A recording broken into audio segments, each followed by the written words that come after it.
అందరికీ నమస్కారం అండి. బాచీరావు పీపుల్స్ బ్లాగ్కి వెల్కమ్ అండి. ఈరోజు వృద్ధ భారత్గా భారతదేశం మారింది అని భారత్ అనేది ఒక టాపిక్ మీద వృద్ధుల యొక్క జనాభా అనేది భారతదేశంలో ప్రపంచవ్యాప్తంగా పెరిగింది. భారతదేశంలో కూడా బాగా పెరిగి వృద్ధ భారత్గా మారింది.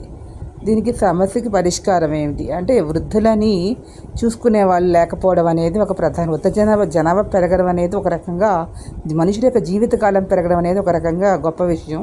హ్యూమన్ డెవలప్మెంట్ ఇండెక్స్ మానవాభివృద్ధి నివేదికలో దేశం అనేది ముందు ఉంటుంది. వృద్ధ జనాభా పెరగడం అనేది అంటే నాణ్యమైనటువంటి జీవితాన్ని పొందుతున్నారు అంటే మంచి ఆరోగ్యం లభిస్తోంది అనే అర్థం. మంచి త్రాగునీరు మంచి ఆహారం అనేది అందరికీ అందుతుంది కాబట్టి జనాభా పెరిగారు, రోగాలు అనేవి తగ్గాయి. అదేవిధంగా వైద్యశాస్త్రం అభివృద్ధి చెందడం వల్ల రోగాలకు మందులు కూడా బాగా కనిపెట్టడం వల్ల కూడా జనాభా అనేది పెరిగింది. వారు ఆరోగ్యంగా ఉండగలరు. ఆరోగ్యంగా ఉండడం అనేది ఒక రకంగా సంతోషించవలసిన విషయమైనా కూడా వారి యొక్క ఆలనా పాలన చూసేవాళ్ళు తక్కువైపోయారు. ఓల్డేజ్ హోమ్స్లో ఉండవలసిన పరిస్థితి వస్తుంది. కాబట్టి వృద్ధుల సమస్యల కోసమని వృద్ధుల యొక్క సమస్యల పరిష్కారం కోసం ఒక కోర్సు లాంటిది స్టార్ట్ చేయడం, అదేవిధంగా ఈ జనరేషన్ పిల్లలకి తల్లిదండ్రులని చూసుకునే విషయంలో వారికి సెపరేట్గా కౌన్సిలింగ్ అనేది ఒక ట్రైనింగ్ లాంటిది ఏర్పాటు చేసినట్లయితే వారు తమ పేరెంట్స్ని బాగా చూసుకోగలుగుతారు.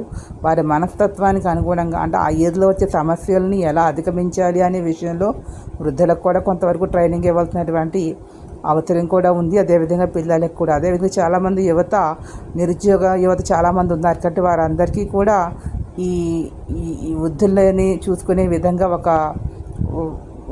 ఒక ఆఫీస్ లాగా స్టార్ట్ చేసి వృద్ధుల బాగోగులు చూసుకుంటూ ఉండేలా ఇచ్చినట్లయితే వారికి ఉపాధి కూడా లభించినట్లు అవుతుంది. కొంతమందికి ఈ హోమ్స్లో పనిచేసే వాళ్ళు కొంత స్కిల్స్ నాలెడ్జ్ ఉన్న వాళ్ళు ఉండి కొంచెం సర్వీస్ ఓరియంటెడ్గా ఉన్న వాళ్ళకి అలాంటి అవకాశాలు ఇస్తూ ప్రభుత్వ పరంగానే కొన్ని ఏర్పాటు చేసి తద్వారా వారికి కొంతమందికి ఉపాధి అవకాశాలు కూడా మనం లభించినట్లు అవుతుంది.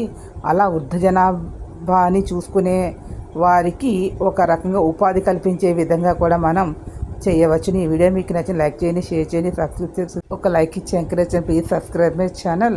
వృద్ధుల యొక్క వారి యొక్క గైడెన్స్ అనేది ఈ తరం వారికి చాలా అవసరం. వారి అనుభవం అనేది వీరికి ఎంతో ఉపయోగపడుతుంది. కాబట్టి వృద్ధులని కొన్ని ట్రైనింగ్ ఇచ్చే చోట అలాగే వాళ్ళ అనుభవాన్ని ఉపయోగించుకునే చోట వాడుకోవాల్సిన అవసరం